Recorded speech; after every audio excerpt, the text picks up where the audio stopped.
Bonjour à toutes et à tous, un petit message de contexte avant notre épisode. Dans cet épisode de Vive la Vente un peu spécial, j'ai eu le plaisir d'échanger avec Juliette Delas.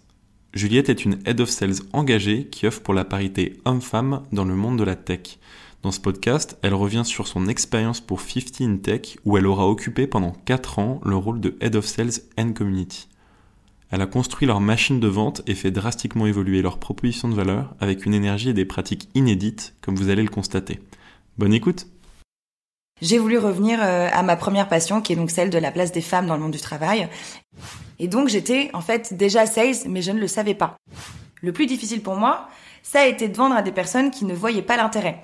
Et typiquement, ma plus belle vente, puisque le premier mois, en fait, j'ai fait le triple des ventes qui avaient été faites jusqu'à présent. Du coup, en fait, je me suis dit, génial, j'essaye. La première fois que je l'ai fait, c'était à Bruxelles avec des ministres bruxellois, donc autant te dire que j'ai commencé fort. Il me fallait un call, puis un email, et en général, je signais. Donc wow. Et là, le jeu peut commencer. Bonjour, vous écoutez Vive la Vente, le podcast qui apporte des solutions simples à mettre en place pour booster l'efficacité de votre équipe commerciale. Depuis 2007, nous aidons les dirigeants et les patrons du commerce à renforcer leur force de vente en leur permettant de recruter de bons commerciaux, en formant leurs équipes aux méthodes qui marchent et en les aidant à se transformer commercialement et être plus efficaces avec de nouvelles méthodes de vente.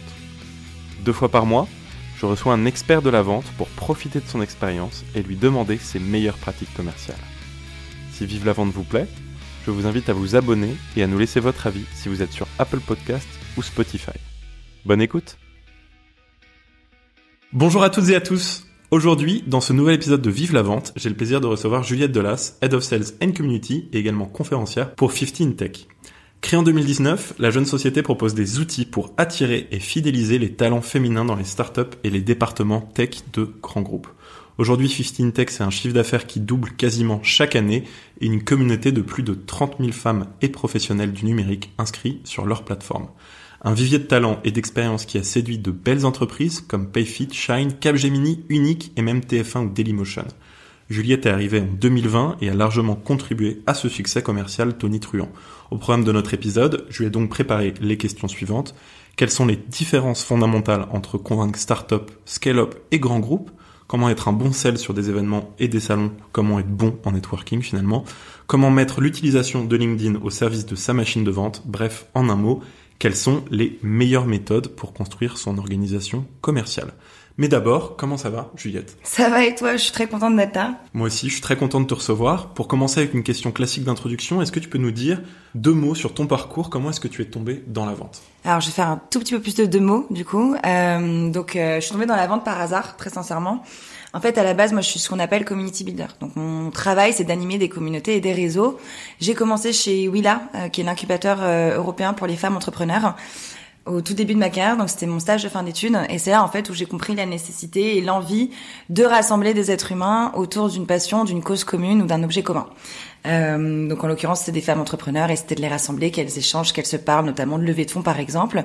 Et de là en fait j'ai mis un pied dans le monde du recrutement chez Ignition Programme, qui était un cabinet de recrutement où j'animais en fait les différentes typologies de métiers qui pouvaient exister dans la base de candidats. Et ça m'a amené à développer une entreprise avec The Family qui s'appelle Tatami, enfin qui n'existe plus mais qui s'appelait Tatami, où là en fait j'étais responsable du développement de la start-up dans son intégralité. Et donc je devais à la fois trouver des sales, donc c'est comme ça que j'ai mis un pied dans le sales pour la première fois on va dire, trouver des sales et les placer dans des entreprises. Donc à la fois je travaillais sur le monde de l'entreprise et le monde des sales. Et j'aimais beaucoup ce côté B2B et B2C. Sauf que le Covid est arrivé par là et donc du coup j'ai voulu me recentrer au vu de ce qui s'était passé notamment en termes d'inégalité de traitement pendant le Covid avec le chômage partiel et les licenciements un peu massifs. J'ai voulu revenir à ma première passion qui est donc celle de la place des femmes dans le monde du travail et donc j'ai rejoint 50 in Tech en tant que première employée en freelance en plein confinement. Donc mes parents étaient ravis à l'époque, j'étais encore chez eux et donc ça fait 4 ans que je suis chez 50 in Tech. Et mon rôle aujourd'hui, c'est à la fois donc être Head of Sales et Community Builder. Donc le sales, quelque part, j'ai mis un pied dedans en arrivant chez 50 in Tech, mais c'était pas du tout mon métier. Chez Tatami, tu faisais pas vraiment de vente à proprement parler? Alors si, en fait, j'en faisais, mais je le savais pas. Dans le sens que j'allais en fait vendre auprès des membres de la communauté, donc les profils sales et commerciaux, le concept. Et de l'autre côté, j'allais chercher des entreprises qui cherchaient à recruter des commerciaux, de les convaincre de la façon dont nous on faisait les choses, qui étaient principalement basées sur les soft skills plus que sur les hard skills au niveau du métier de commercial. Et donc j'étais en fait déjà sales, mais je ne le savais pas. Et par contre, j'ai énormément appris. Tu avais les soft skills d'une sales, par contre. J'avais les soft skills d'une sales, mais pas du tout les hard skills. Donc c'est là où j'ai découvert des trucs comme Phantom Buster pour automatiser tes demandes sur LinkedIn et ce genre de choses. Mais en fait, à la base, c'était pas du tout mon métier, quoi. Donc on va en reparler. Je sais qu'il y a des exactement. gens qui nous écoutent qui se disent Phantom Buster, on peut automatiser ses demandes LinkedIn. Exactement. On va revenir sur tous ces outils. Du coup, Juliette, tu disais... Bah voilà, et donc du coup, c'est comme ça que je suis arrivée chez 15 Tech. Quand je suis arrivée chez 15 Tech, en fait, j'étais un peu bras droit de la dirigeante parce que j'étais la première employée avec les 3 fondateurs initiaux. Donc en fait, très clairement, je faisais un peu tout, tu vois. Je faisais les contrats, je faisais le business model, combien est-ce qu'on price notre produit, mettre le produit en place, travailler avec la tech pour affiner le produit. Donc j'étais vraiment un peu centrale sur tous ces sujets. Et j'ai beaucoup suivi en fait ma fondatrice dans sa vente. Donc moi j'étais un peu en shadow, je regardais donc j'étais un peu dans l'ombre, je regardais les démonstrations qu'elle faisait à des entreprises potentiellement intéressées. Et en fait, je me suis vraiment nourrie de ça, de son discours pour en fait définir mon discours et la façon dont moi j'aurais vendu.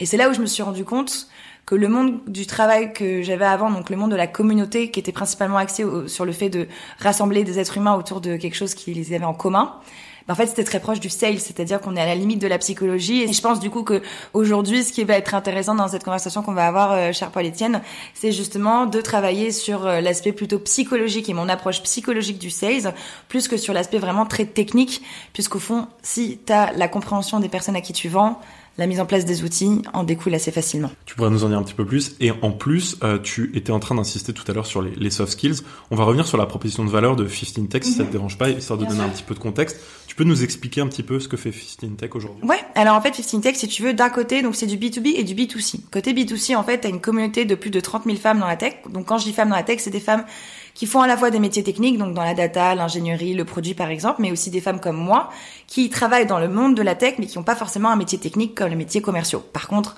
un commercial qui vend du SaaS ou du cloud, ça reste quand même très technique comme vente. Donc cette communauté, on l'anime, on provoque en fait des échanges entre les femmes de la communauté. C'est bien évidemment une communauté ouverte aux hommes, même s'ils ne sont pas encore très concernés par le sujet de la parité dans la tech, ils sont naturellement les bienvenus sur la plateforme. Donc ces femmes-là, elles ont accès à des contenus, des conférences en ligne, leur réseau qu'elles peuvent développer, mais bien évidemment aussi des jobs dans des entreprises qui se veulent plus inclusives. Et donc moi, mon rôle, et c'est là que j'interviens, c'est que 15 Tech, en gros, va recruter des entreprises qui veulent recruter des femmes dans la tech, basé sur des critères objectifs de ce que les femmes attendent de leur entreprise, donc l'égalité salariale, la promotion égalitaire, etc. Donc on va sélectionner ces entreprises basées sur ça pour éviter les entreprises toxiques où il y a du sexisme et du harcèlement, par exemple, parce que malheureusement dans la tech c'est souvent le cas. Et ces entreprises-là, on va non seulement les aider à recruter, mais on va aussi les aider à améliorer tout simplement la façon dont elles mettent en place les actions et politiques en faveur de la parité. Donc en fait, on a créé un nouvel outil. Ça, c'était en 2023 parce qu'il y a eu énormément de baisse de recrutement et de gel de recrutement. Et là, on a créé un outil qui s'appelle le Gender Score où en fait, tu passes un questionnaire avec 56 questions qui te permettent de savoir concrètement qu'est-ce que tu vaux au niveau de la parité au sein de ton entreprise et comment tu peux mieux faire. Je conçois ça totalement, puisque de toute façon, Up2 est aussi un cabinet de recrutement, et aussi son score pour les sales. Pour continuer d'évoquer un peu le passé, et revenir un petit peu sur ton track record, comme on dit en anglais, est-ce que tu pourrais revenir sur quelle a été ta plus belle vente, ou une qui te reste particulièrement en tête? Évidemment, cette question-là, je l'envoie toujours à l'avance. J'y ai réfléchi, du coup, j'ai fait mon travail.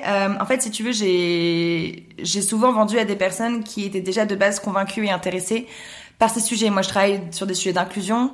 Je vais aller bousculer un peu les normes sur le genre, féminin, masculin. Donc, c'est une vente que j'appelle complexe de par même la définition de ce que je vends. Donc, souvent, je vends à des personnes qui sont très intéressées et qui sont déjà convaincues. Le plus difficile pour moi, ça a été de vendre à des personnes qui ne voyaient pas l'intérêt. Et typiquement, ma plus belle vente, c'est un CTO, donc un Chief Technical Officer, responsable informatique, si tu veux, d'une entreprise, directeur informatique, qui m'appelle pour me dire, en fait, pourquoi est-ce que je mettrais de l'argent sur la diversité et l'inclusion? Votre business model, je trouve qu'il est trop cher, ça n'est pas le bon. Et en fait, il commence à challenger l'intégralité de notre concept, même le fait que, en fait, l'inclusion et la diversité aient un budget. Et donc, ça m'a énervée. Sauf que au lieu de rentrer dans son jeu et de devoir lui montrer à quel point l'inclusion et la diversité étaient absolument essentielles, vu qu'il avait l'air d'être un peu un monsieur je sais tout, en fait, j'ai fait le contre-pied. Et c'est-à-dire que du coup, au lieu je lui ai expliqué, je lui ai dit, il n'y a pas, en fait, ce n'est pas mon rôle de te convaincre de la nécessité de l'inclusion et de la diversité. Si tu penses que ça ne mérite pas un budget, que ça ne mérite pas un investissement dans ton entreprise, c'est que tu te mets le doigt dans l'œil. Mais dans ces cas-là, je préfère te laisser avec ça parce que mon rôle, il n'est pas de faire de l'évangélisation auprès des personnes qui finalement sont butées. Donc, je te laisse y réfléchir et me revenir si tu penses que finalement, ça vaut, et en plus, c'était un petit budget, c'était un petit package. Et ben, le mec, du coup, j'ai décidé de prendre le contre-coup, et face à une personnalité forte et incisive comme la sienne, finalement, il avait peut-être besoin de trouver en face quelqu'un qui était aussi incisif que lui. Voilà, exactement. Et en fait, j'avais pas envie de rentrer dans son jeu, j'avais pas envie de devoir le convaincre, un peu comme si tu fais face à quelqu'un qui est de droite et que toi t'es de gauche et que tu essaies de lui faire comprendre qu'il faut qu'il vienne de ton côté et qu'il vienne de ton bord. Bah là, c'était un peu le même concept. Je me suis dit, écoute, tu sais quoi, je vais te la faire à l'envers. J'ai fait un peu de la reverse psychology, de la psychologie inversée, voilà, pardon. J'arrête avec les anglicismes. Et en fait, le mec a acheté direct. C'est-à-dire qu'il m'a rappelé dans l'après-midi, il m'a dit, tu m'as convaincu. Et en fait, t'as une telle conviction dans ce que tu fais et t'es tellement convaincu de la nécessité de ce que tu fais que je sais que si je signe avec vous, je serai bien accompagné. Une belle histoire pour le coup, parce que je pense et j'imagine qu'il y en a quand ils font du rentre-dedans, entre guillemets, ensuite ils n'ont plus aucun intérêt. Et là, ça a fonctionné. C'est un peu toute la question, si tu veux. C'est que si t'as quelqu'un face à toi qui te challenge autant et qui dénigre en fait ton produit, tu peux très bien essayer de passer des heures à lui montrer à quel point ce que tu fais est formidable. Mais si c'est quelqu'un d'assez insolent qui finalement a l'air très sûr de lui, adopter la même posture, ça peut être intéressant. Ça m'est arrivé de nombreuses fois d'être face à des clients qui me critiquaient ou qui étaient très agressifs. Donc, j'étais pas agressif en face, mais j'allais pas forcément me mettre à être toute mielleuse face à des comportements qui, selon moi, méritaient pas que je m'abaisse à leur niveau, en fait. Moins le service client. Voilà. Et finalement, ces personnes-là, je pense qu'elles sont tellement habituées, si tu veux, à ce qu'on les caresse dans le sens du poil, que quand t'as quelqu'un qui s'oppose, finalement, ça change et ça fait peut-être du bien. Claire et net, tu as 3 casquettes chez 15 Tech, Sales Manager, en charge du développement de votre communauté, donc Community Builder, tu le disais, et également conférencière. Tu peux revenir sur la manière dont sont arrivées toutes ces casquettes, toutes ces missions? Les unes après les autres. En fait, si tu veux, quand j'ai rejoint 15 Tech, j'étais tout coup sur la relation client, donc très clairement, j'assistais la fondatrice qui vendait. Une fois que c'était vendu, moi, je m'occupais de mettre en place le produit chez le client, donc c'était vraiment du CSM, donc Customer Success Management ou relation client. Et petit à petit, j'ai commencé du coup à observer ma patronne qui vendait et à me faire mon propre pitch. Et ça, c'est quelque chose de très important aussi, c'est de toujours s'approprier son propre pitch et de surtout pas essayer de calquer son pitch sur les autres. Je trouve que plus c'est personnel, plus on se l'approprie, plus c'est facile de le faire. Et donc j'ai commencé à travailler sur ça, et comme il y avait au final un grand nombre de demandes, j'ai commencé à vendre toute seule sur des petites sur des petites startups. Et c'est là où j'ai commencé en fait à être bonne en sales, puisque le premier mois en fait j'ai fait le triple des ventes qui avaient été faites jusqu'à présent. Donc je me suis découverte une passion pour la vente, mais parce que et pour les startups aussi, parce que c'était une phase de croissance énorme dans les startups et il y avait une vraie envie, une vraie volonté de faire les choses bien, même s'il n'y a pas forcément les outils et les moyens derrière, ou en tout cas les bonnes façons de faire, il y avait une volonté et une envie. Et moi, c'est finalement ça qui me plaît chez les gens qui me contactent, c'est quand il y a une envie de faire. J'ai envie de les accompagner et ça m'enthousiasme énormément au quotidien. Donc en fait, j'ai commencé à vendre à des startups. Ça s'est très bien passé, donc j'ai commencé à vendre à des scale-up, donc l'étape d'après. Donc start-up, c'est des petites entreprises en général avec à peu près un peu moins de 100 personnes d'entreprise. Et puis quand on passe sur des scale-up, c'est Blablacar, c'est plutôt des licornes avec beaucoup plus d'employés.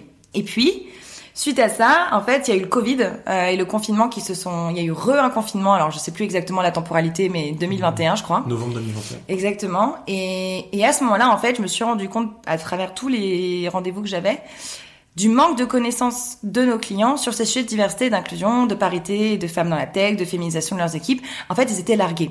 Et c'est normal parce que c'est un sujet très nouveau et que finalement, on sait pas toujours, nous en France, d'autant plus avec notre histoire, depuis la Seconde Guerre mondiale, on sait pas forcément traiter ces sujets, on sait pas par où commencer, ni par quel bout le prendre. Et c'est là où je me suis dit, moi qui suis community builder et qui adorais rassembler les êtres humains autour d'un sujet qui les passionnait, je me suis dit, mais en fait, si nos clients, pour les garder, parce que c'était du MRR, donc c'est-à-dire que chaque année on renouvelait le contrat, donc il fallait qu'on les garde d'année en année, et donc pour ça il fallait créer une relation client. C'était pas du one shot, c'était pas des ventes où tu vends ton SaaS et après merci au revoir, c'était qu'il fallait entretenir cette relation pour les renouveler d'année en année et garantir évidemment du coup un certain roulement, voilà, exactement, un roulement au niveau des fonds, quoi. Et donc, j'ai créé cette communauté et j'ai commencé en fait à identifier tout simplement les sujets qui revenaient le plus souvent dans mes conversations sales. C'est-à-dire quand je fais ma qualification, je laisse énormément mes clients parler. Je les guide un peu dans la façon dont ils vont me dire ce qu'ils ont fait jusqu'à présent, mais je vais essayer vraiment de voir comment ils abordent le sujet, par quel prisme ils vont le prendre pour me permettre moi de comprendre à qui j'ai affaire. Et en fait, systématiquement, c'était les mêmes sujets. Les biais dans le recrutement, les biais dans le management, tous ces sujets-là revenaient systématiquement. Et donc, je me suis dit, et si je faisais une conférence sur, par exemple, on va commencer par les grilles salariales, l'égalité salariale. Et en fait, il y a eu un énorme engouement de la part de nos clients et plus ils venaient à ces événements, plus ils se sentaient concernés, plus ils se sentaient soutenus et on avait l'impression d'être dans une posture à la limite du conseil et plus finalement, en fait, cette communauté prenait sens. Et surtout, cette communauté me permettait finalement de renouveler aussi les contrats.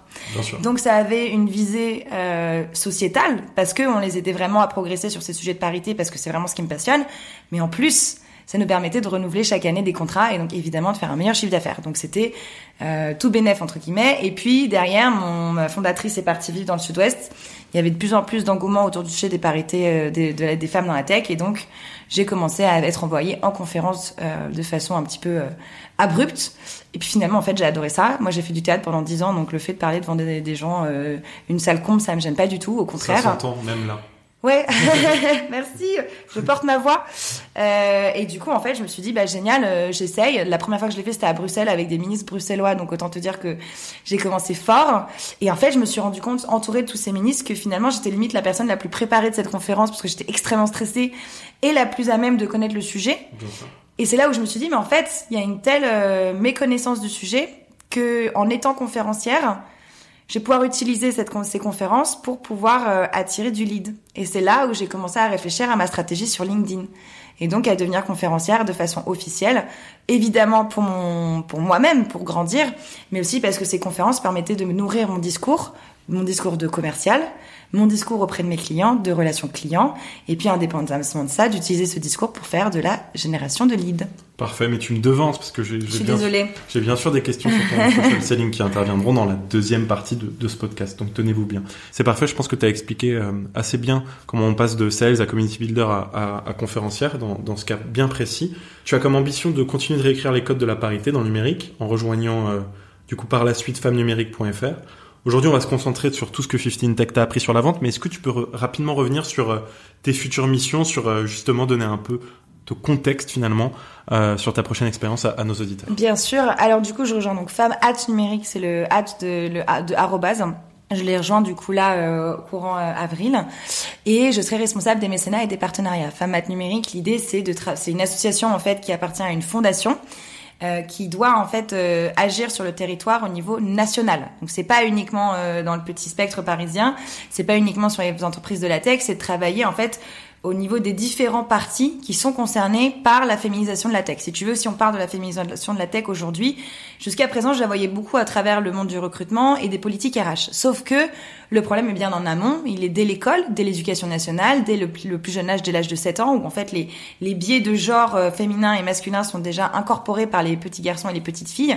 Et dès ce moment-là, on décourage les jeunes filles à s'intéresser aux maths et aux sciences. Donc en fait, je rejoins cette association pour pouvoir travailler sur le sujet de façon vraiment nationale, prendre de la hauteur sur le sujet et pour du coup aller chercher bien évidemment des financements qui sont, comme c'est une fondation, du coup c'est exonéré d'impôts, et donc je vais aller chercher des financements pour ensuite réinjecter ces financements dans les différents projets qui vont être mis en place, notamment dans les territoires, au niveau des écoles, au niveau des entreprises.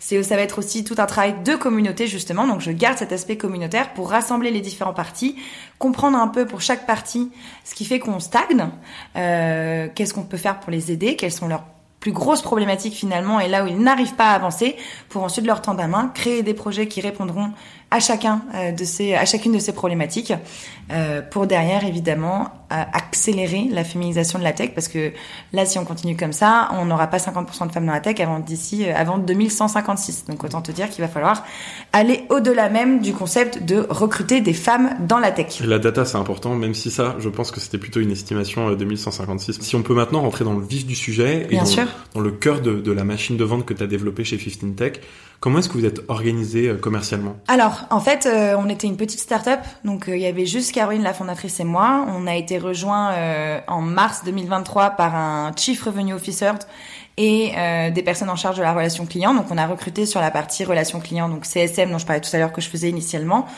il y a seulement 1 an. Donc, en fait, jusqu'à ce moment-là, moi, j'étais Head of Sales, puisque Caroline, la fondatrice, elle avait évidemment d'autres chats à fouetter que de faire que du sales. Donc, elle m'a beaucoup aidée au début, mais plus je prenais en maturité sur le sujet, plus évidemment, elle m'a laissé gérer parce qu'elle avait bien évidemment d'autres choses à faire en tant que fondatrice. Voilà. Une entreprise à gérer, très clairement.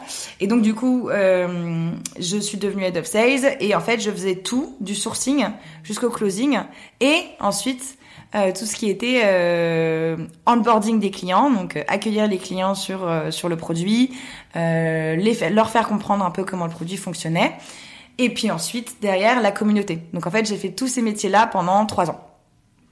Est-ce que maintenant il y a d'autres gens, la relation client, Ouais, le sales? tout à fait. On a Nadine qui est une formidable CSM qui d'ailleurs cherche potentiellement sa nouvelle aventure. Donc si jamais vous cherchez une formidable CSM, j'en ai une pour vous.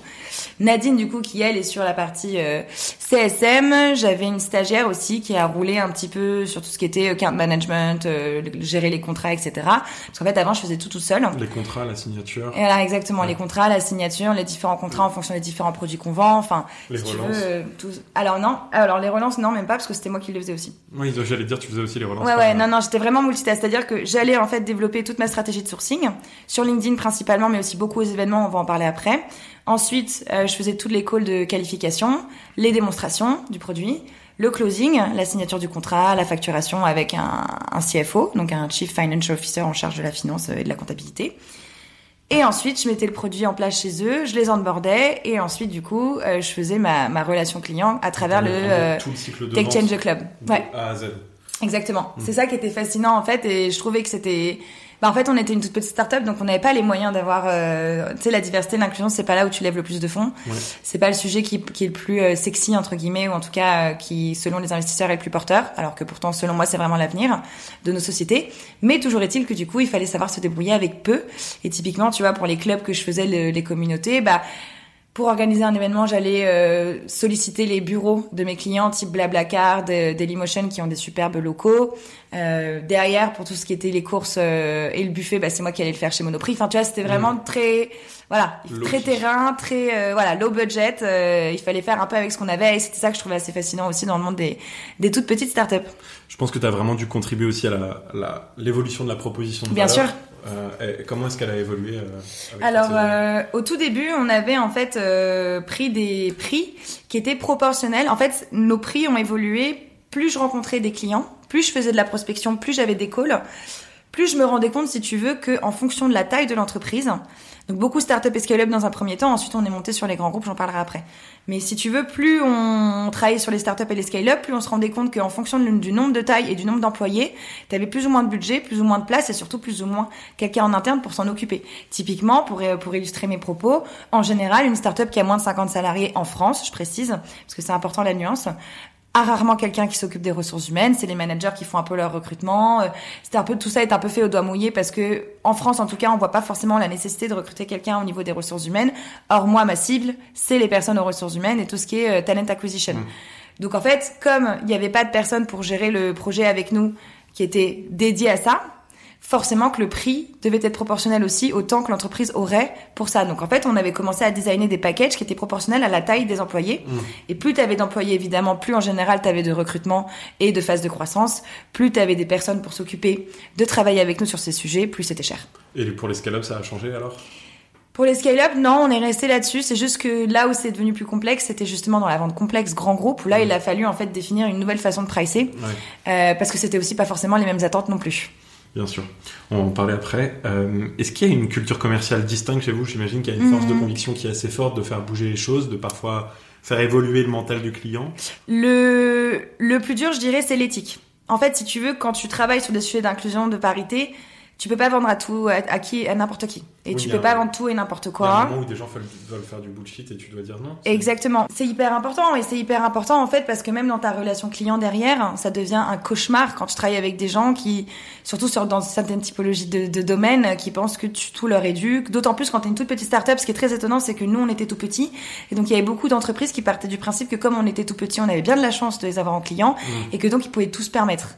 Et donc, j'ai beaucoup appris sur l'éthique et la limite. Quelle est la limite que tu mets, en fait, dans ta relation avec les clients? Quelle est la limite dans ce que tu acceptes de faire ou pas? Parce qu'évidemment qu'au début, quand tu lances une boîte, t'as plein t'as envie de dire oui à tout. Puis en plus, t'as envie de montrer que l'entreprise, a fait un bon choix. Ouais. Voilà. Donc du coup, t'as envie de te plier un peu à toute leur volonté. Et la complexité pour moi, elle est 1, de respecter cette éthique, 2, de connaître tes limites et 3, de les imposer pour que dès le début de la relation, tu leur fasses comprendre que même si t'es une petite start-up et que t'as bien la chance de les avoir signés, il n'empêche qu'il doit y avoir un respect mutuel. Et pour moi, ce respect mutuel que tu instaures dès le début de la vente, c'est un respect qui se suit après, à travers ma communauté, à travers ta relation client, et bien évidemment lorsqu'il s'agit du renouvellement du contrat. Continuons donc de parler de toute la durée de votre cycle de vente. C'est quoi les étapes et la durée de votre cycle de vente? Tu me disais par exemple qu'il s'était allongé pour vous récemment. Avant, il était plus court. Alors oui, parce que notre cycle de vente, il est... mais ça, je pense que ça s'est passé... Enfin, je sais pas si vous l'avez vu chez Up2, mais l'année dernière, 2023, franchement, pour le sales, peu importe ce que tu vendais, je crois que c'était assez catastrophique de façon générale parce que les finances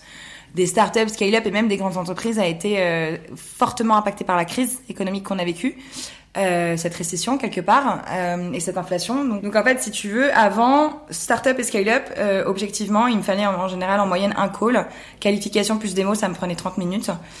Il me fallait un call, puis un email et en général je signais. Donc c'était extrêmement efficace. Et là on parle de 2020 ? 2020, 2021, 2022. Ouais, c'est impressionnant. C'était extrêmement efficace. Alors je sais pas si c'était uniquement dû à mes talents de vendeuse. Le pricing aussi. Quand même. Le pricing qui était intéressant. On était dans une phase où il y avait une espèce de boom autour des sujets de diversité et d'inclusion et une vraie prise de conscience de la façon dont les choses devaient se faire à présent dans les startups et scale-up. La bulle s'est peut-être un peu repercée récemment. La bulle s'est repercée récemment, mais le sujet reprend quand même du poil de la bête là depuis 2-3 mois, donc ça fait du bien de voir que même quand on est en phase de crise, les entreprises commencent un peu à remettre les yeux en face des trous et à se rendre compte que c'est des sujets qui sont obligatoires en fait, ouais. Bien sûr, qui sont essentiels, exactement. Donc en fait, si tu veux, pour une startup, une scale-up, c'était 2 rendez-vous en moyenne parce que tu devais avoir des décideurs différents. Par exemple, en général, moi, ma porte d'entrée, on en parlera après évidemment, mais c'était plutôt les recruteurs. Dans une startup, le recruteur, c'est celui qui, en général, est aussi sur tous les sujets de paie, etc., etc. Ouais. Donc, t'as que cette personne-là et c'est elle qui dit oui ou non. Les scale-up, t'avais plutôt 2 rendez-vous, donc ça prenait peut-être 1 mois. Pour avoir les 2 rendez-vous, donc c'était une vente qui prenait 1 mois, l'autre ça prenait 10 jours, 2 semaines, et la vente complexe on était sur 2 à 3 mois. Depuis 2023, sur la vente complexe on est plutôt passé à 4 mois, parce que les entreprises sont très frileuses d'attribuer des budgets sur ces sujets-là, et d'attribuer des budgets tout court d'ailleurs, je pense que vous l'avez vu aussi. Et Startup et Scale-Up, du coup, pareil, même phénomène, mais plutôt parce que eux, ils ont arrêté de brûler de mettre de l'argent partout et de brûler leur cash de la façon dont ils le faisaient jusqu'à présent. C'est devenu beaucoup plus raisonné, et donc pour pouvoir signer des startups et scale-up, je me retrouve parfois à devoir attendre 2-3 mois avant qu'ils se décident. Donc ça a beaucoup changé depuis l'année dernière. Ouais. Ça s'est allongé pour des raisons assez différentes. Oui. On parlait de sourcing tout à l'heure. Est-ce que tu peux revenir sur l'origine de vos interactions clients? Donc nous on dit sur vos canaux de vente. Donc avant de parler de vos prospects, de votre ICP qu'on a déjà bien couvert. Quand tu parlais de sourcing tout à l'heure, c'est parce qu'en fait une grande partie de votre lead generation, il vient aussi de votre social selling. Oui. Tu peux revenir sur les générations de leads chez vous? Alors, avant le social selling, au début, ce qu'on a commencé à faire, c'est qu'on a beaucoup surfé sur la naissance de l'entreprise et sur la légitimité de ma fondatrice. Ma fondatrice, Caroline Ramad, était très connue dans le monde des féministes. Elle avait un énorme réseau. Donc d'abord, on a joué dans la première phase, c'était vraiment utiliser ce réseau pour avoir ces personnes qui nous connaissaient et qui connaissaient Caroline, et que ces personnes deviennent un peu nos références et qu'elles... exploiter son premier cercle à fond. Voilà, on a exploité le premier cercle, le sien comme le mien. Parce que moi, j'étais dans le monde du recrutement avant aussi, donc j'avais quand même un petit réseau. Et puis tu es une femme, donc aussi. Et en plus, ça aide, exactement. Ensuite, dans un deuxième temps, on a commencé à utiliser beaucoup LinkedIn. Et là, on faisait du sourcing très qualifié. C'est-à-dire que moi, je passais des heures sur LinkedIn à regarder toutes les entreprises qui levaient des fonds. Parce que qui dit levée de fonds dit recrutement. Qui dit recrutement dit qu'en général, levée de fonds, dit que t'as des moyens et que t'as tout d'un coup des budgets. Peut-être parfois trop. Donc, on voyait les startups qui étaient un peu en train de flamber. Donc, moi, ça m'arrangeait, très clairement. D'autant plus que c'était une bonne façon pour moi de pénétrer le marché et de pénétrer ces entreprises avec mes valeurs que je souhaitais transmettre sur ces sujets de parité. Donc beaucoup, mais c'était pas du tout automatisé. C'est-à-dire que pendant très longtemps, je faisais beaucoup d'événementiels. Donc j'allais aux événements où il y avait des décideurs RH sur des sujets d'inclusion ou autres. Donc je me suis fait passer pour pas une RH mais presque. Donc je me suis fondue dans la masse. Parce qu'en France, quand on parle de sales et de commerciaux, t'as l'impression qu'on visualise Jean-Claude Convenant à la machine à café qui met son pied dans la porte, si tu veux. Ce qui est incroyable, c'est que t'es pas du tout la première invitée à dire ça. Oui. Ah ouais? La référence du Jean-Claude Convenant de Caméra Café, elle revient vraiment. C'est vrai, mais c'est trop drôle et c'est vraiment assez souvent. Donc oui, on te donne moins de badges en conférence si tu as des commerciales. Exactement. Donc moi typiquement, je pense qu'il y a des personnes par exemple que je connais de mon réseau qui en écoutant ce podcast vont te rendre compte qu'en fait je suis sales, tu vois. Et qu'ils découvriraient. Donc coucou à vous. Oui, je suis vendeuse depuis le début. Voilà, je révèle ma vraie nature, mais en fait je l'ai jamais dit parce que j'avais besoin de me fondre dans la masse dans les événements, j'avais besoin de me fondre dans la population que je visais. Et je pense que ça c'est aussi un atout et c'est quelque chose auquel il faut vraiment réfléchir. C'est comment on s'enlève cette casquette de sales parce que malheureusement c'est pas considéré, alors qu'aux États-Unis c'est les rois et les reines de l'entreprise.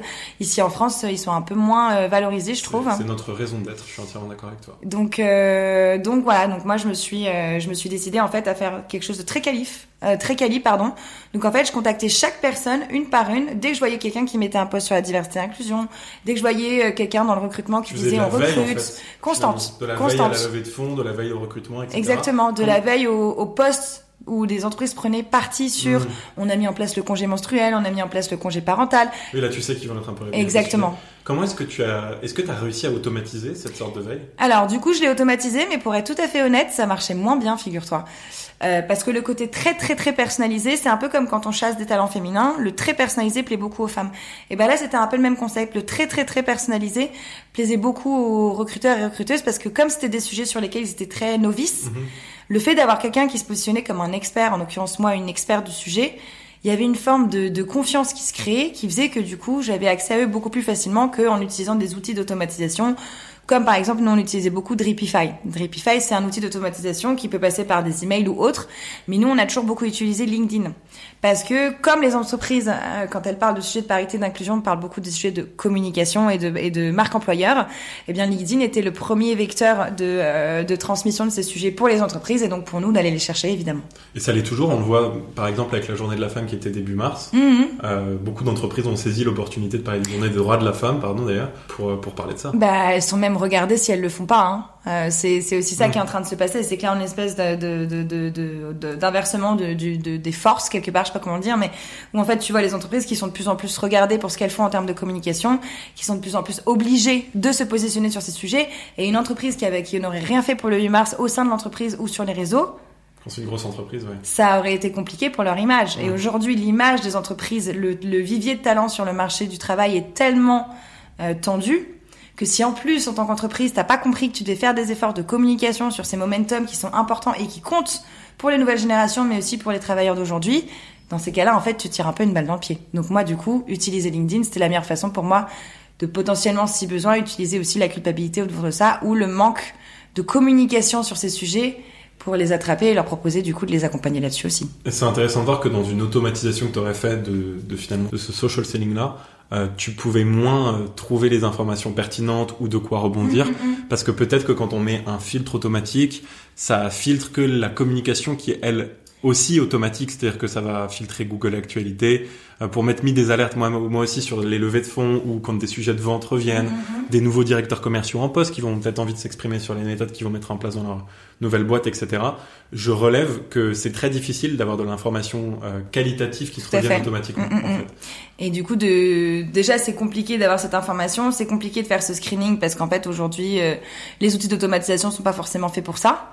Parce que encore une fois, c'est une vente très particulière. Donc, t'as pas vraiment des mots-clés. Et puis surtout, alors on va en parler tout à l'heure, mais on a fait beaucoup de tests, beaucoup d'A/B testing. Donc, au final, depuis que le marché est un peu compliqué depuis 6 mois, je suis retournée à mes petits messages très personnalisés et j'ai un peu mis de côté les outils d'automatisation parce que finalement, ils étaient moins rentables, figure-toi.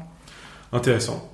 Parlons un peu de vos autres méthodes de vente maintenant. C'est quoi les pratiques commerciales et managériales sur lesquelles vous êtes devenus experts et qui peuvent inspirer d'autres dirigeants commerciaux? Là, on se parlait de sourcing LinkedIn. On va reparler de tes approches sur LinkedIn. Je pense que ça peut inspirer des sales qui nous écoutent. Tout à fait. Des directeurs commerciaux qui nous écoutent aussi, de développer la structuration de ce genre de méthode. Est-ce qu'il y a d'autres choses? C'est ce que je te disais tout à l'heure, mais il y a beaucoup l'événementiel et en fait, il y a beaucoup les conférences. Dans le sens que que le fait de s'être positionnée comme experte avec ma fondatrice sur ces sujets, ça fait qu'on a réussi à pénétrer des entreprises au niveau les plus élevés des entreprises grâce à la prise de parole. Et la prise de parole, c'est un peu notre truc à nous. C'est-à-dire que on va être invité, par exemple, par une énorme entreprise type EY, j'ai n'importe quoi, mais c'est juste pour une illustration, à faire une conférence auprès des femmes de la tech ou des managers et des RH de l'entreprise.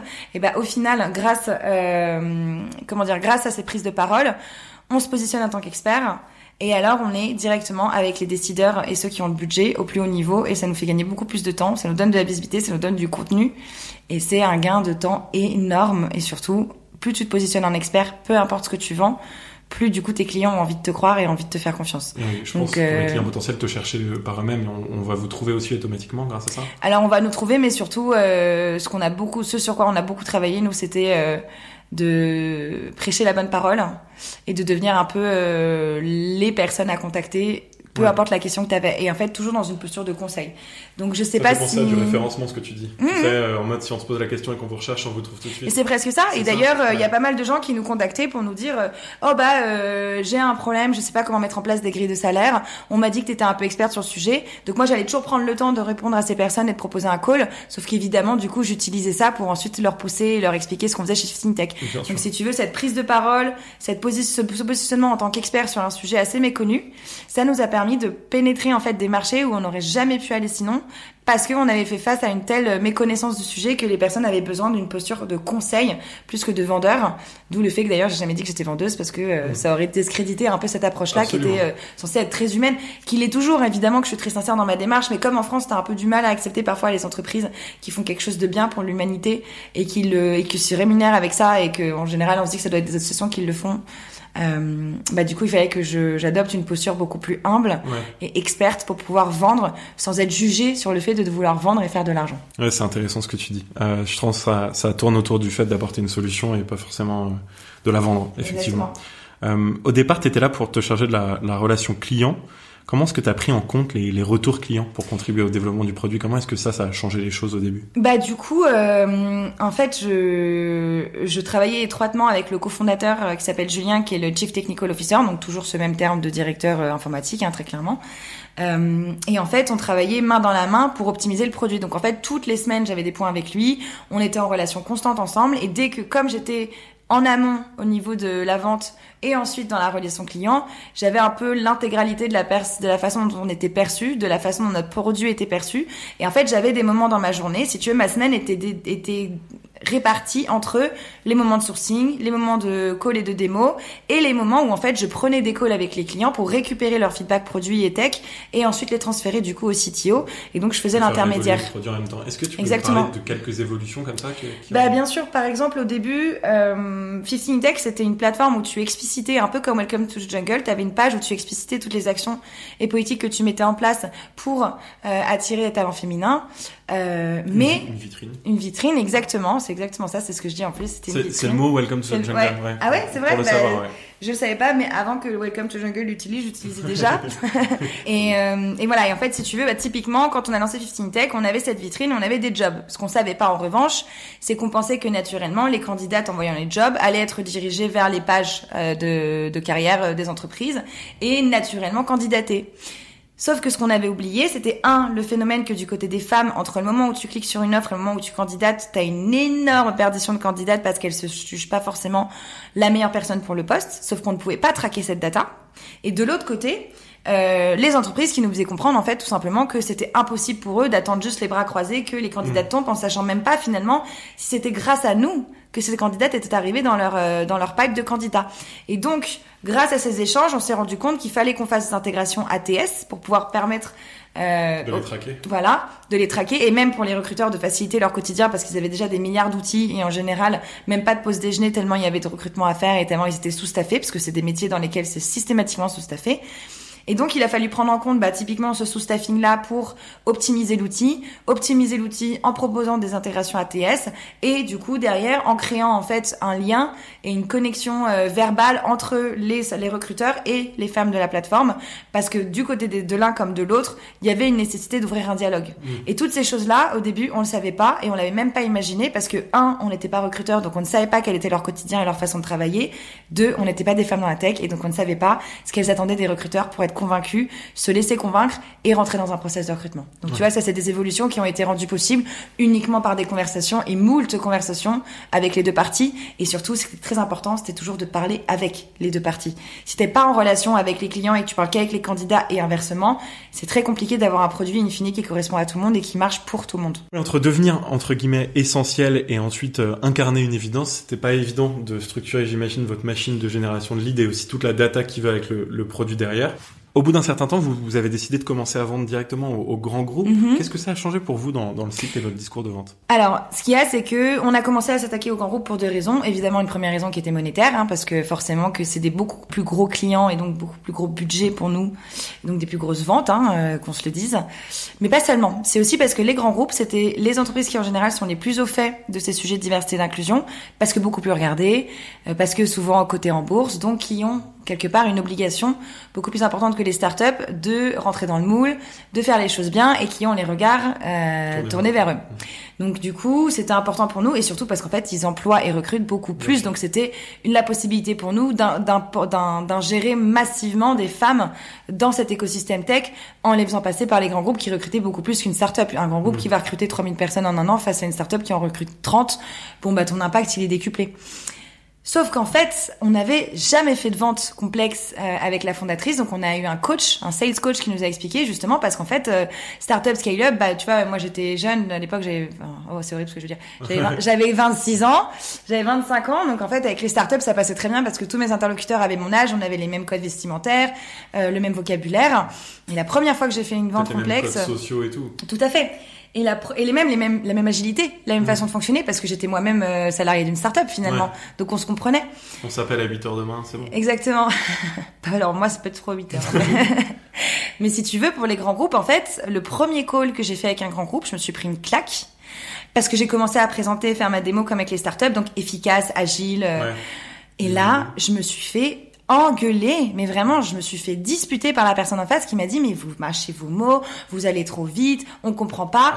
Et là, j'ai compris que j'étais passée dans une autre sphère. Et donc, j'ai laissé ma fondatrice prendre les premiers calls et je l'ai observé pour voir en fait, tu changes tout, ta façon de parler, ton accoutrement, ta façon de te comporter, la façon de vendre, le mail que tu vas faire après, c'est pas les mêmes objectifs, c'est pas les mêmes enjeux. Évidemment qu'ils ont pas les mêmes enjeux qu'une start-up sur en gros les actions qu'ils vont prendre, la confiance qu'ils doivent avoir dans leurs prestataires. Donc en fait, tout était différent et c'était ça aussi que j'aimais beaucoup, c'était que entre guillemets, les startups et scale-up, je commençais vraiment à bien maîtriser le jargon, la façon de vendre, ce qui allait les déclencher ou pas. Je comprenais aussi très bien leurs enjeux parce que c'était souvent les mêmes. Et là, la vente complexe, c'était complexe dans tous les sens du terme et c'est ça que j'ai trouvé génial. Et au final, on s'est bien débrouillé. Tu vois, on a signé 5 ou 6 grands groupes la première année où on s'est mis à faire de la vente complexe, ce qui est bien puisqu'en final, chaque grand groupe, c'est 2 à 3 mois de négociation. Bien sûr. Et vous aviez visé combien de grands groupes à la base? 30? Non, beaucoup moins, parce qu'en fait, on n'était même pas sûr qu'on pouvait être adaptable, que notre produit pouvait être adapté aux grands groupes. D'ailleurs, c'est vrai qu'il l'était pas au début, parce qu'en fait, on s'est rendu compte de la complexité. C'est-à-dire qu'en start-up, t'avais 2 recruteurs, en groupe, t'avais une équipe de 30 personnes. 30 personnes qui étaient habituées à des outils qui étaient hyper archaïques. Donc, il fallait tout recommencer à zéro, leur apprendre qu'ils allaient avoir encore un outil supplémentaire. Donc, si tu veux, tout était différent. Du moment où tu rencontrais ces personnes, t'avais en moins 3 ou 4 rendez-vous différents. Ce que moi j'avais pas compris, c'était qu'il fallait comprendre où était le budget. Est-ce que le budget était dans un seul département? Est-ce qu'il était divisé sur plusieurs départements? Est-ce qu'il y avait plusieurs départements qui allaient investir dans cette solution? Et là, tu changes tout. En start-up, t'as une personne responsable. Exactement. Elle a le même budget. C'est elle qui décide du budget. Au pire, elle va voir le fondateur ou la fondatrice pour lui dire j'ai un go. Et dans cette époque, c'était oui, vas-y, super. Ça prenait 2 minutes top chrono et donc je vendais le truc en un mois. Là, t'arrives sur des ventes complexes. Tu te rends compte que ton entrée c'est pas la bonne, que ton persona c'est pas une personne qui a le budget mais plusieurs. Que quand tu t'attaques à une boîte où t'as 10 000 personnes, en fait, t'as énormément de départements, t'as des business units. Tu vois, même ça, j'avais même pas entrevu le truc. T'as des business units quand c'est une startup, t'as juste des départements classiques de marketing, sales et tech, quoi. Donc tout change, tout prend une échelle énorme et en fait je trouve que c'est une vente qui est passionnante parce que du coup tu dois tout réadapter. Et moi ce qui m'a le plus coûté c'était mon âge. Je fais plutôt jeune physiquement et j'étais très jeune à l'époque et en fait j'ai dû trouver des façons de me faire comprendre et d'être légitime aux yeux des grands groupes. Et ça, je l'ai trouvé notamment à travers mes conférences et ma présence sur LinkedIn. Donc, c'est quoi la posture qu'on veut adopter quand on fait de la vente grand compte ? Quand on fait de la vente grand compte, c'est on se tient bien on se tient bien, on parle pas vite, on prend le temps, on les laisse parler beaucoup. Surtout, la qualif de façon générale, il faut, pour moi, si tu veux, quand je commence un call, je me présente, j'explique comment le call va se passer, et sur une demi-heure, il y a plus d'un quart d'heure, c'est la qualification. Qu'est-ce que vous avez fait en termes de féminisation de la tech ? Quelles sont vos actions mises en place ? Est-ce que vous avez du budget ? Est-ce qu'il y a quelqu'un derrière vous qui vous soutient, etc. Toutes les grands groupes, exactement. Les grands groupes, c'est ces mêmes questions-là qui sont divisées en 4 rendez-vous différents. Ah, c'est ça. Chaque rendez-vous est une question quelque part qu'on va creuser. On creuse très très loin. On va chercher beaucoup plus loin que les startups. Qui sont les personnes qui ont le budget ? Donc t'adaptes ta posture, t'adaptes ton vocabulaire, on adieu les anglicismes, on parle lentement, on vous voit systématiquement jusqu'à qu'on nous autorise à tutoyer, alors qu'en startup c'est l'inverse. Ouais, absolument. Systématique, ça peut paraître bête, hein, mais en fait, arriver et dire alors du coup tu vas bien Jocelyne, non, c'est impossible. Ouais. Ouais, non, c'est monstrueux. Donc c'est tout est à réadapter, ta posture est à réadapter, et surtout, il ne faut pas les presser. Quand tu fais avec un call avec une startup, la personne te dit en gros, j'ai une demi-heure, convainc-moi. Let's go. Oui. Quand tu fais un compte avec un grand groupe, c'est on prend le temps de présenter chaque personne autour de la table, je prends le temps de comprendre ce que vous faites, je prends le temps de vous expliquer d'abord l'idée, et si l'idée vous plaît, alors on va faire un call de démo qui sera dédié à ça avec les interlocuteurs principaux, etc. Donc si tu veux, toute la chaîne de valeur est transformée, et il faut prendre son temps. Il faut pas être pressé, et il faut pas avoir l'air pressant et pushy. Surtout pas. Et est-ce que du coup, t'es plus ferme, mais de manière un peu plus passive, on va dire ? Est-ce que t'es comment quand t'es en vente grand compte ? Toi qui es en plus, entre guillemets, jeune aussi, et qui fait jeune, comme tu le disais. Ouais, alors moi j'ai utilisé ma jeunesse, parce qu'il y a beaucoup de grands groupes qui ont besoin de rafraîchir un petit peu les choses, on va dire. Donc le fait d'être jeune, ça leur plaît, mais pas trop. Donc par exemple, moi je disais voilà que j'étais jeune, mais que j'étais associée chez 15 Tech et que j'avais des parts. Donc tout de suite, boum, j'enfilais ma casquette de je suis légitime parce que j'ai déjà des parts alors que je suis si jeune.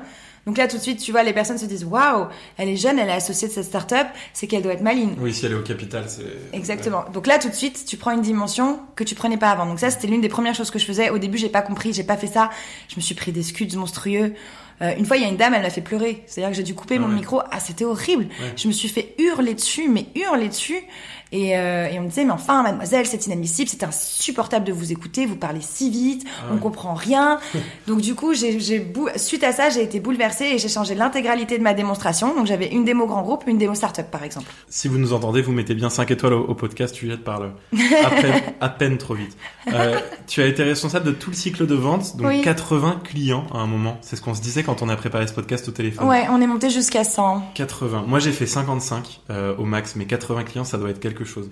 Bah, surtout quand t'as 80 clients que tu dois gérer, onboarder, en plus de faire le sourcing et la vente à côté. Bien sûr. Sur tout le cycle de vente. Exactement. Donc du call de prospection à la démo, en passant par la négo.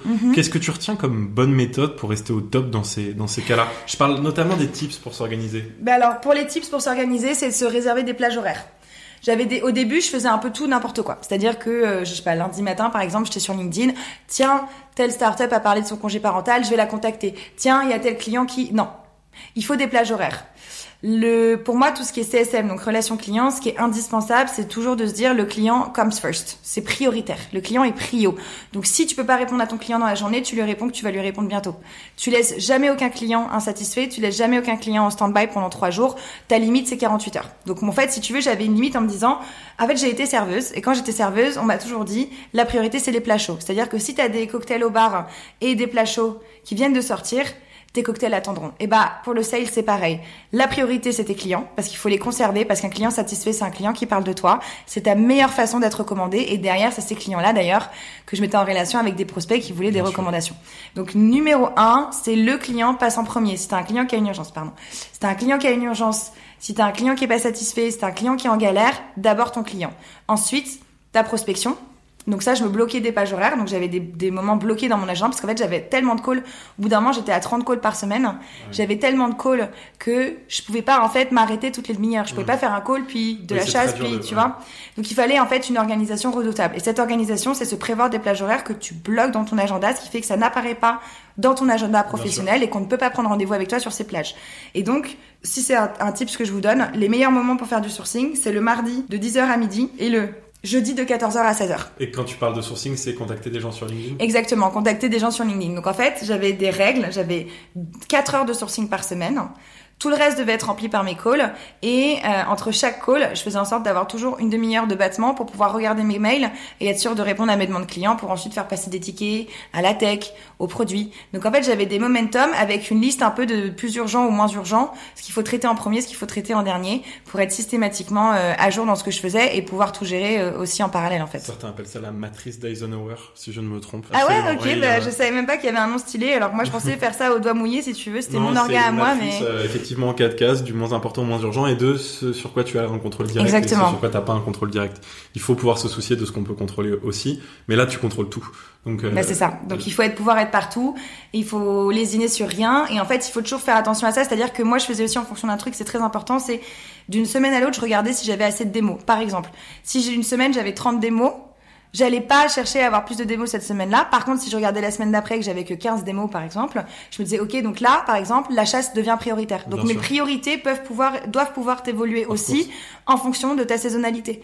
À l'inverse, quand t'es au mois de mai et que c'est un gruyère, bah, du coup, au mois de mai, comme t'as moins de calls, prends le temps de faire tous les trucs de fond, tous les sujets de fond. Enfin, tu vois, il y a aussi cette saisonnalité que t'as dans le recrutement qu'il faut aussi prendre en compte dans la façon dont tu t'organises. Si t'es trop robotique et que t'as un manque de flexibilité, c'est là où c'est un peu le serpent qui se mord la queue. Oui, je pense que toutes les machines de vente doivent bien prendre en compte cette saisonnalité. Exactement. Pour les directeurs commerciaux qui nous écoutent et de bien remettre en question ça. C'est quoi tes meilleurs conseils pour préparer des rendez-vous, faire du mapping de la cartographie de comptes quand tu Le stalking LinkedIn.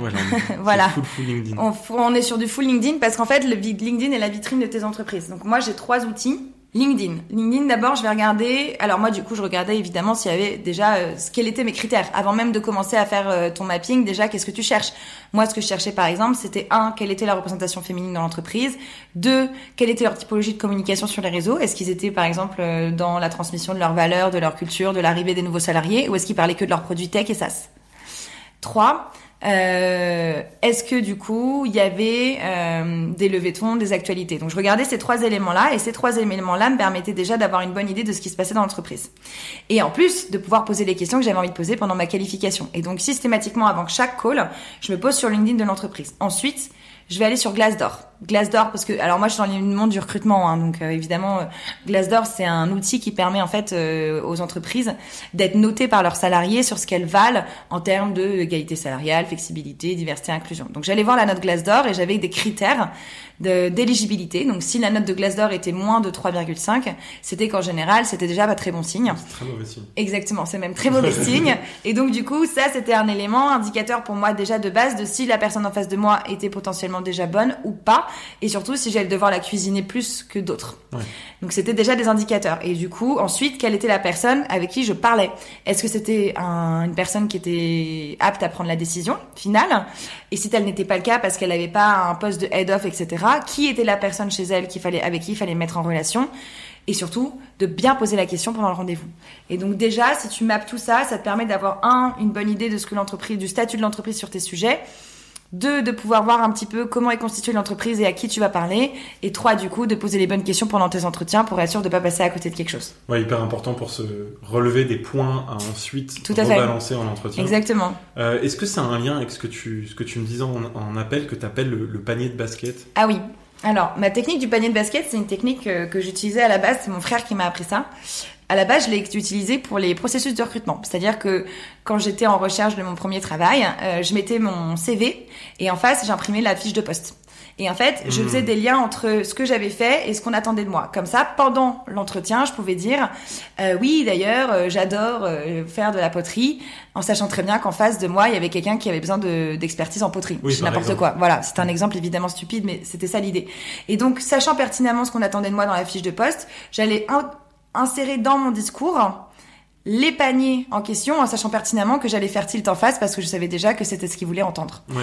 Et dans la vente, c'est pareil. La qualification que tu fais au début, c'est-à-dire les 15 premières minutes où tu lui dis quelles sont vos problématiques, est-ce que vos fondateurs sont à vos côtés, est-ce que vous êtes seul, etc., etc., me permettait ensuite, dans ma démonstration, de faire mon panier de basket. exemple, on a des femmes en interne, mais on sait pas comment les mettre en valeur. Et ben moi, dans ma démonstration, on fait des articles sur 15 Tech où on met en avant des femmes de l'entreprise qui racontent leur métier. Donc typiquement, j'allais dire pendant ma démonstration, j'allais accentuer ma vente sur ces aspects de communication et de contenu sur les femmes ambassadrices de l'entreprise mais sans le manifester. C'est-à-dire que j'allais dire, par exemple, voyez, typiquement, ce qui est très important, c'est les role models. Donc nous avons créé des contenus qui sont les diversity stories, qui vous permettent de voir les femmes de votre entreprise, qu'est-ce qu'elles font, et évidemment, les femmes attirent les femmes. Et là, je savais très bien qu'il me l'avait dit dans sa qualification. J'allais pas réinsister en disant, comme vous me l'avez dit, Jean-Pierre. Mais Jean-Pierre, je sais que du coup, j'ai fait tilt. Et le fait de pas dire, comme je vous l'avais dit, Jean-Pierre, ça montre que j'ai fait tilt, non pas dans un objectif de lui vendre quelque chose, mais juste en explicitant mon produit. Il y a des trucs que tu te gardes, du coup, de côté? Il y en a que tu vas citer explicitement, il y en a que tu vas citer plus implicitement? En fonction, bien sûr, en fonction du coup de ce que j'ai en face de moi. Si j'ai quelqu'un qui est extrêmement expert, je vais prendre en compte cette expertise et le fait qu'ils ont fait énormément de choses et je vais l'inclure dans ma vente en disant, bien que vous ayez fait énormément, ce qui est formidable, c'est que justement, il y a très peu d'entreprises qui communiquent sur tout ce qu'elles font. Vous faites beaucoup, montrez-le. Votre page va être beaucoup plus longue et beaucoup plus fournie que d'autres pages. Cette différence va se voir. Ça, c'est très positif. Et donc là, en fait, t'es en train de leur dire, t'es meilleur que les autres. Donc, utilise ça et notre plateforme va te permettre d'être mis en avant par rapport aux autres. Et que du coup, typiquement, j'allais regarder pareil. Si j'ai des entreprises qui sont dans le cinéma, j'ai n'importe quoi. Ouais, ça fait de la référence. Et ben ma démo, elle va être sur une entreprise qui fait du cinéma, bien évidemment. Sûr. Donc ça, c'était la technique du panier de basket. Exactement. Retenez-la. Est-ce que tu as des bons conseils pour faire du social selling? Alors là, je parle vraiment de poster. Complètement. C'est quoi tes techniques pour réussir un post LinkedIn? Alors, je t'écoute encore plus attentivement que je dois poster pour le podcast. Donc, écoute, on va le faire ensemble si tu veux. Pour ce qui est du coup du social selling, en fait, moi ce que je fais, c'est que ça a commencé par hasard. C'est-à-dire que j'ai commencé à faire des conférences. Et les gens qui étaient à ma conférence m'ont dit, c'est génial ce que tu fais, c'est génial les conseils que tu donnes. Ça serait chouette en fait que la plus grande majorité des gens puissent en profiter. Moi, j'étais pas à l'événement, j'aurais bien aimé être là. Absolument. Donc, j'ai commencé à faire un post où j'explicitais mes conseils sur l'égalité salariale, mes conseils sur la flexibilité, sur le congé parental, pourquoi c'est important. Et donc, je me nourrissais du discours de mes DRH pour construire mes conférences. Lors de ces conférences, on venait me parler après, donc ça nourrissait encore plus mon discours et j'utilisais tout ce qu'on me racontait pour repérer les trous dans la raquette, donc utiliser ça comme accroche en me disant, je sais exactement quelle est la problématique de mes personas qui sont en l'occurrence DRH Talent Acquisition. Je vais utiliser ce trou dans la raquette pour eux, pour leur dire en fait, j'ai des réponses, voici quelques éléments. Si tu veux en savoir plus, contacte-moi. Et en fait, j'utilisais ça un peu comme un appât quelque part et je me positionnais en plus en tant qu'experte. Et je me positionnais comme une conseillère et non pas comme une sales. Et grâce en fait à cette prise de position sur les réseaux, j'ai fait un post, puis un deuxième, puis j'ai commencé à rentrer dans une communauté qui s'appelle Recruiter in the House, où c'est des mecs du recrutement qui ont une approche très fraîche, très nouvelle, qui m'ont fait rentrer là-dedans. Du coup, j'ai rencontré d'autres DRH. Ces d'autres DRH ont fait des contenus avec moi et de fil en aiguille, en fait, j'ai construit ce social selling et je ne savais pas qu'en fait, c'était du social selling. Ce qu'il y a, c'est que ce social selling nous donnait de la légitimité, nous donnait de la visibilité, me permettait de sortir de mon cadre sales et me permettait surtout de me positionner en tant qu'experte. Ce qui fait que du coup, les gens parfois me contactaient sans même savoir que je vendais quelque chose.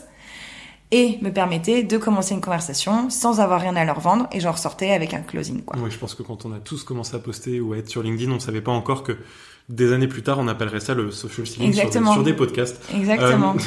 Comment est-ce que, enfin, c'est amusant parce que du coup, tu t'es vraiment rendu compte que t'étais tombé dans la vente une fois que t'étais déjà bien dedans. Exactement, oui, c'est exactement ça.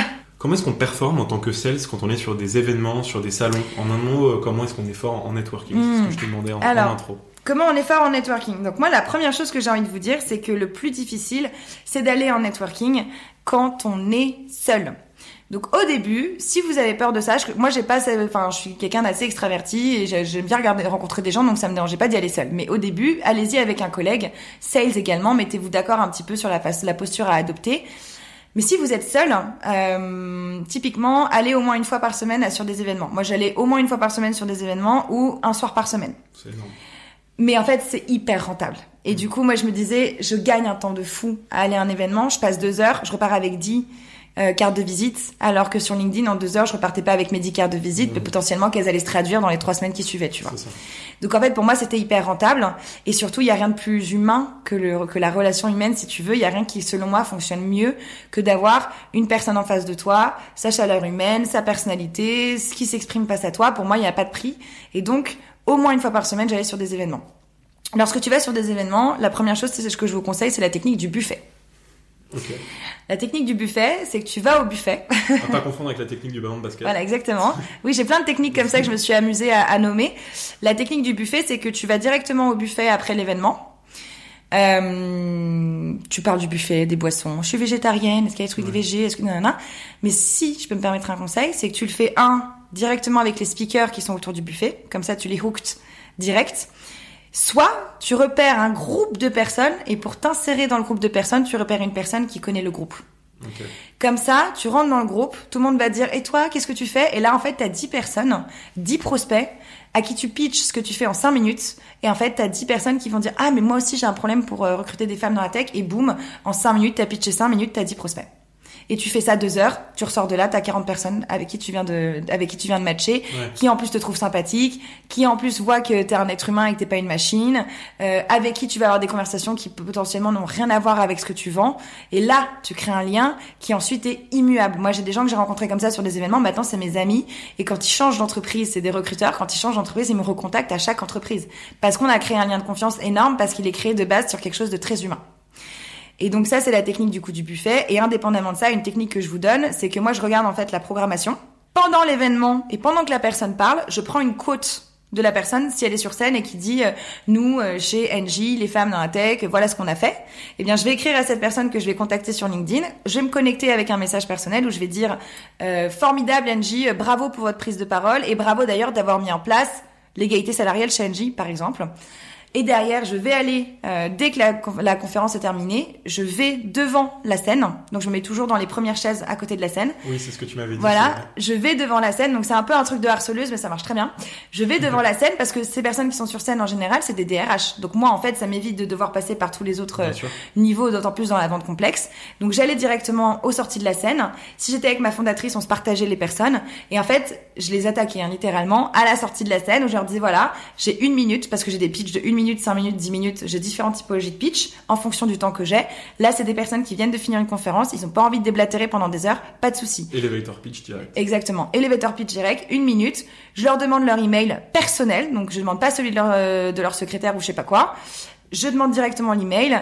Et ensuite, du coup, ils ont un petit reminder parce que quand ils sortent de scène, ils vont aller voir leur LinkedIn et ils vont voir que je leur ai écrit un message pour les féliciter. Ils viennent de voir ma tête, donc ils m'acceptent. Et là, le jeu peut commencer. C'est impressionnant la technique de se mettre au premier rang. Et comment tu fais pour pas t'endormir quand les conférences durent 3 heures? En général, elles durent pas 3 heures et puis elles durent pas 3 heures et puis surtout en fait, je fais des mails et je fais des trucs en attendant quoi. Ouais. Et je regarde toutes les personnes qui sont autour de moi pour voir s'il y a d'autres DRH. Parfois, je fais ça et puis après, je vais à une autre conférence et avant qu'ils montent sur scène, je les interromps. Ouais. Je fais en sorte, si tu veux, d'optimiser mon temps parce que si tu fais des événements, c'est du temps que tu perds sur autre chose. D'autant plus quand j'avais 5 missions à la base en même temps. Donc là, du coup, il fallait optimiser quoi. Quand je les adresse, je leur dis. Je sais que vous venez de parler pendant 1 heure sur scène. Je sais que vous êtes crevés. Je sais qu'il y a 1000 personnes qui doivent vouloir vous parler aujourd'hui. Je fais vite. Donc, je prends conscience que t'es quelqu'un de busy. Ouais.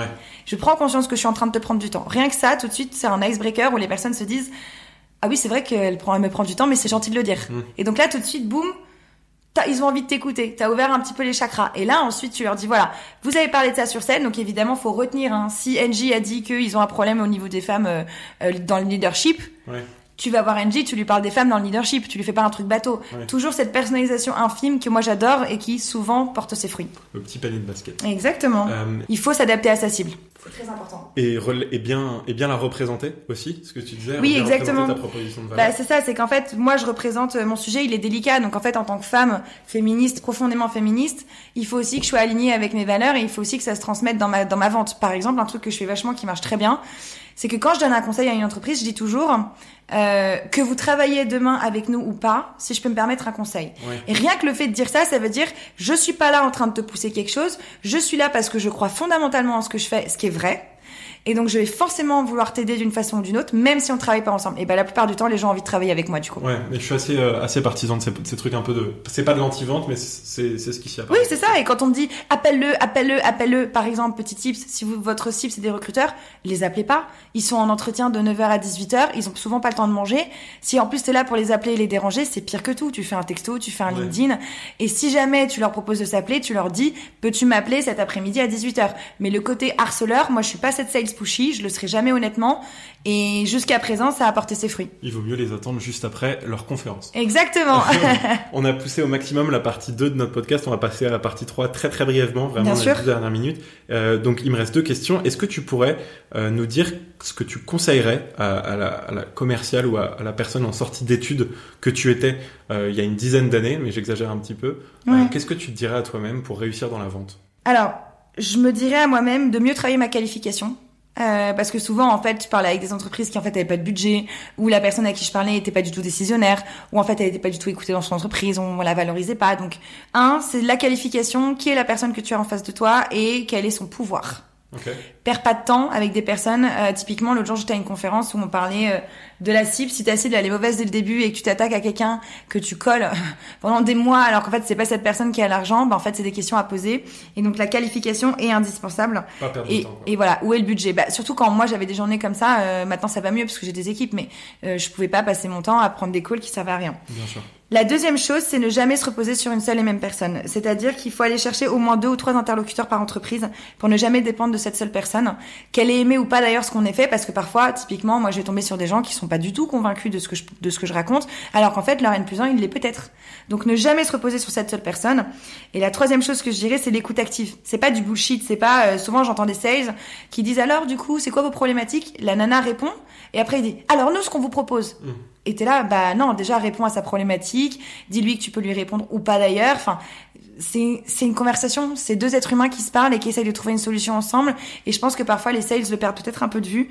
Donc cette écoute active, elle va au-delà même, par exemple, il y avait un jeune papa qui venait de rentrer de congé paternité et qui me dit voilà je rentre de congé paternité. Je dis du coup super, félicitations, oui c'est un petit garçon, il s'appelle Lucas. Et en fait du coup derrière la fois d'après quand je lui ai parlé, je lui ai dit comment va Lucas. Oui bien sûr. Et le mec, panier de basket, voilà. Et là le mec me dit tu te souviens du prénom de mon fils ? Je dis oui bien sûr, je savais que t'allais devenir papa, donc forcément. Et là le mec en fait il a envie de me parler, il a envie de prendre le temps parce qu'au fond il y a combien de personnes finalement qui t'écoutent vraiment quand tu parles dans ta journée ? Les petites notes soft qui peuvent toujours. Exactement. Donc l'écoute active c'est pas du bullshit. Notez vraiment ce qui compte et tout ça en observant la gestuelle. Je trouve que la gestuelle de quelqu'un dans sa façon, si tu veux, de se manifester sur un sujet plutôt qu'un autre, tu comprends qu'il y a des choses qui comptent plus que d'autres. Essaye de les enregistrer et de les replacer dans la conversation après.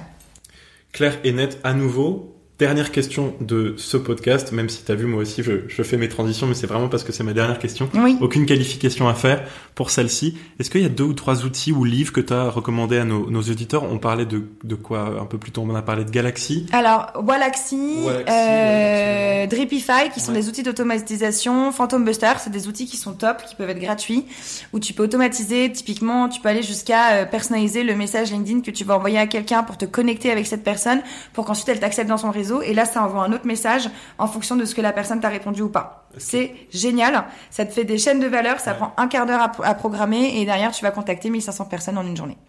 Le faites pas. Non. Surtout le faites pas, vous allez bloquer votre LinkedIn. Mais ce que je veux dire par là, c'est que t'as une aisance avec ces outils qui est géniale. Et après, si je peux vous recommander quelque chose, c'est soyez expert de votre sujet, que vous vendiez des babouches, des t-shirts ou de l'inclusion sociale. Connaissez votre sujet. Moi, j'ai des datas sur mes sujets. Je sais aussi gérer les objections. J'ai des arguments très concrets et très objectifs sur la situation dans laquelle on se trouve aujourd'hui sur les sujets de parité, diversité, inclusion et autres. Soyez expert de votre sujet, maîtrisez à fond votre outil et ce que vous allez vendre parce que ça rassure énormément et alors vous vous mettez dans une position de conseiller et non pas de vendeur à la Jean-Claude Convenant. Et comme ça, vous avez toute la conviction que votre produit mérite. Merci beaucoup pour toutes ces bonnes infos. Avec grand plaisir, j'étais ravie de venir vous parler d'un sales qui est peut-être un peu différent de ce que vous voyez habituellement. Mais qui fonctionne plutôt bien. Toujours la conviction en maître mot en tout cas. Donc merci beaucoup pour cette force de proposition et toute l'énergie et la passion que tu as mis dans tout ce que tu nous as transmis. Du reste, je vous dis à dans 2 semaines pour le prochain épisode de Vive la Vente. Et en attendant, je vous dis vive la vente. Merci Paul-Étienne. À bientôt. À bientôt.